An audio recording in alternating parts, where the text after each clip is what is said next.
మనతో పాటు మెదక్ ఎంపీ రఘునందన్ రావు ఉన్నారు. ఒక్కసారి ఆయనతో మాట్లాడేసేటువంటి ప్రయత్నిద్దాం. రఘునందన్ రావు గారు ఇందాక చాలా అంశాలు చెప్పారు. ఫోన్ ట్యాపింగ్ వ్యవహారం అసలు ఎవరి ఆధీనంలో ఉంటుంది, ఎవరు దాన్ని చేపడుతున్నారు, ఎవరు విదేశాలకు వెళ్ళిన వాళ్ళని తీసుకురావాలి? ఇప్పుడు నీకు చేత కాకపోతే, పని చేయడం చేత కాకపోతే నాకు చేతనైతే లేదని చెప్పు.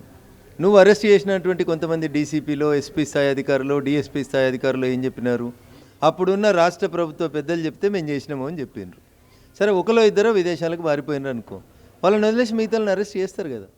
విదేశాలకు పోయిన వాళ్ళు వచ్చినాకనే అరెస్ట్ చేస్తామని ఏ రూల్ ఉండదన్న. ఒక కేసులో 10 మంది ముద్దాయిలు ఉంటే ఒకడు విదేశానికి పారిపోతే 9 మందిని అరెస్ట్ చేయరా? చేస్తారు. ఈ విషయం రేవంత్ రెడ్డి గారికి తెలుసు, డీజీ గారికి తెలుసు, అందరికీ తెలుసు. వాళ్ళని అరెస్ట్ చేయాలనే ఉద్దేశం లేదు. అదంతా ఒక నాటకం తప్పితే కొత్తగా కనబడుతుంది ఏం లేదు. ఎవరిని అరెస్ట్ చేసిండు రేవంత్ రెడ్డి? ఈ ఫార్ములా కార్ రేసులో అయితే మొత్తం సాక్ష్యాలు ఉన్నాయని చెప్పినావు కదా. ఆయనను కూడా అరెస్ట్ చేస్తలేవు కదా నువ్వు. కాబట్టి రేవంత్ రెడ్డి అనేటి ఆయన ఒక నాటకం మొదలుపెట్టిండు. అది సక్సెస్ అయితే లేదు, ఫెయిల్యూర్ అవుతుంది. మరొక పక్క ఎప్పుడు రేవంత్ రెడ్డి పీఎం దగ్గరికి వెళ్ళిన అపాయింట్మెంట్ దొరుకుతుంది. బయటకు వచ్చాక మోడీని తిట్టడమే కాకుండా ఒక రకంగా కొంతమంది తొందరలోనే బీజేపీతో టచ్అప్లో ఉన్నాడు, ఇంకొంతమంది అంటున్నారు మోడీని ఎందుకు తిడుతున్నారని చెప్పి మీరు అంటున్నారు.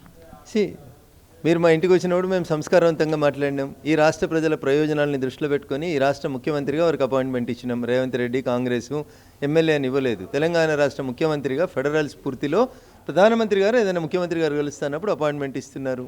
మీరు అడిగినటువంటి పనులు, సమస్యలు అయ్యేటివి అవుతున్నాయి, కానీ వాటికి ఈ నివేదికలు అవసరం ఉన్నాయని చెప్తున్నాం. ఉదాహరణకి త్రిబుల్ ఆర్ మొత్తం మేము ఇచ్చినాం నార్త్ సైడ్. ఇవాళ దాకా నువ్వు ప్రధానమంత్రిని పునాదే రాయేసినందుకు రమ్మంటలేవు. 98% భూసేకరణ జరిగి 2 నెలలు అయిపోయింది. ఒక్కసారి ప్రధానమంత్రి గారిని పిలిచి మరి త్రిబుల్ ఆర్ నార్త్ సైడ్ ఎందుకు శంకుస్థాపనకు పిలుస్తలేవు? పైసలు మేము ఇవ్వాలి, ప్రాజెక్టు మేము చేయాలి, శిలాపలకాలు మాత్రం మీ ఉండాలన్నా. హార్టికల్చర్ యూనివర్సిటీ ఇస్తే ఆ పోయిన ముఖ్యమంత్రి అట్లే చేసుకున్నాడు. ఇప్పుడు ట్రైబల్ యూనివర్సిటీ ఇస్తే ఇప్పుడు ఇట్లే చేస్తూ ఉన్నారు.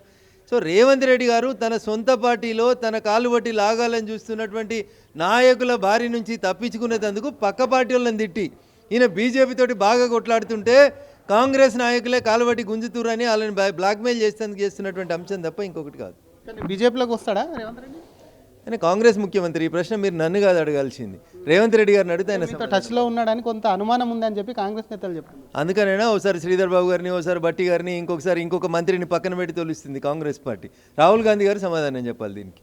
మేము వారిని తెలంగాణ రాష్ట్ర ముఖ్యమంత్రిగా ప్రధానమంత్రి గారు వారికి అపాయింట్మెంట్ ఇస్తున్నారు తప్ప పార్టీల కోసం తీసుకునేదంటే మరి దీది కూడా కలుస్తుంది చాలాసార్లు, స్టాలిన్ కూడా కలిసిరు చాలాసార్లు, సిద్ధరామయ్య గారు కూడా కలిసిరు, డీకే శివకుమార్ గారు కూడా కలిసిరు.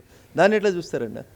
ఎస్ఎల్బీసీకి సంబంధించి మీరు ఇందాక మాట్లాడారు, కానీ మీ ప్రెసిడెంట్ నిన్న మాట్లాడుతూ ఎస్ఎల్బీసీ వద్దకు వెళ్ళకూడదు, ఎందుకంటే అక్కడ పనులు జరుగుతుంటే ఎవరైనా వెళ్ళినప్పుడు అఫీషియల్స్ కూడా అందరు ఇక్కడనే తిరుగుతారు, పనులు కావాలని. మీరేమో సీఎం వెళ్ళాలి, ఎందుకు వెళ్ళలేదని చెప్పి ప్రశ్నిస్తున్నారు.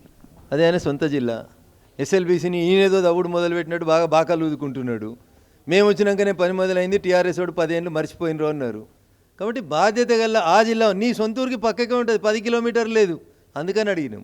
ఈ రాష్ట్రానికి ముఖ్యమంత్రివి, నీ నియోజకవర్గాన్ని నీ ఊరిని ఆనుకొని ఉన్నది, నువ్వు నేనే చేపిస్తున్న ఎస్ఎల్బీసీ అని చెప్పినావు. ప్రమాదం జరిగినప్పుడు ఖచ్చితంగా పోవాల్సిందే, ముఖ్యమంత్రిగా తీసుకోవాల్సినటువంటి పనులు తీసుకోవాల్సిందే.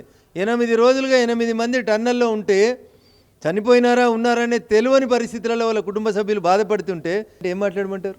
తప్పిదం ఎవరిదంటారు? ప్రభుత్వందా లేకపోతే అధికారులదా లేదంటే కాంట్రాక్టర్దా? అన్న, ఈ రాష్ట్రంలో ఏం తప్పు జరిగినా చెరువులకో ఇద్దరు అది తీసినందుకోయి, గుర్రపుడెక్క తీసినందుకోయి తండ్రి కొడుకులు ఇద్దరు చచ్చిపోయినరు. రానియరు కదా, ఆ వార్తనే రానియలేదు. మున్సిపల్ కమిషనర్ ఆఫ్ హైదరాబాద్ మాట్లాడారు, ఎవరో ఇద్దరు ప్రైవేట్ కాంట్రాక్టర్ల మీద చర్య తీసుకుంటారు. దోమలకు మందు కొట్టే డిపార్ట్మెంట్కి సంబంధించి రంగారెడ్డి జిల్లాకి ఒకరిని తెచ్చి 5 ఏళ్ల కూడా ఒక ఆమెనే డిప్యుటేషన్లో పెట్టుకుర్రు.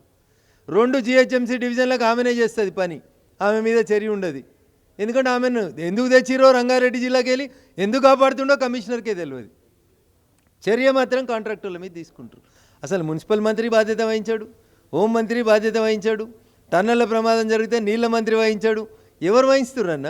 అందుకని ఈ రాష్ట్రంలో ఏ ప్రమాదం జరిగినా, ఇప్పుడు దేశంలో ఏదైనా సంఘటన జరిగితే మోడీ గారిని అంటారు కదన్న, మరి రాష్ట్రంలో ఏమైనా జరిగితే ఎవరిని అనాలి? ముఖ్యమంత్రి గారే బాధ్యత వహించాలి.